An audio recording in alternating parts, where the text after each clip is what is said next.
New to crypto and wondering how to store your coins safely? Today I'll show you how to create a crypto wallet using Trust Wallet step by step.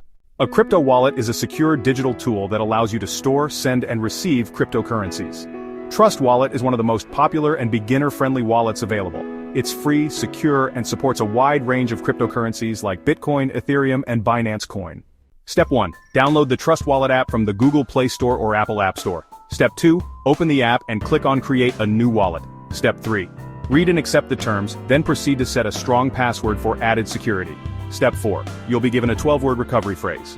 Write it down and keep it somewhere safe. This is the only way to access your wallet if you lose your device. Step 5.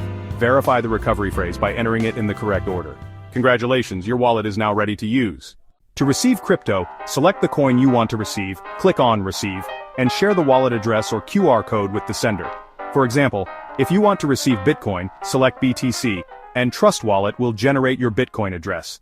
Never share your recovery phrase with anyone, and avoid saving it digitally to prevent hacking. Enable extra security features in the app, like biometric authentication. Creating a crypto wallet like Trust Wallet is the first step toward managing your cryptos securely. What's your favorite wallet? Let me know in the comments. Don't forget to like, subscribe, and stay tuned for more beginner crypto tips.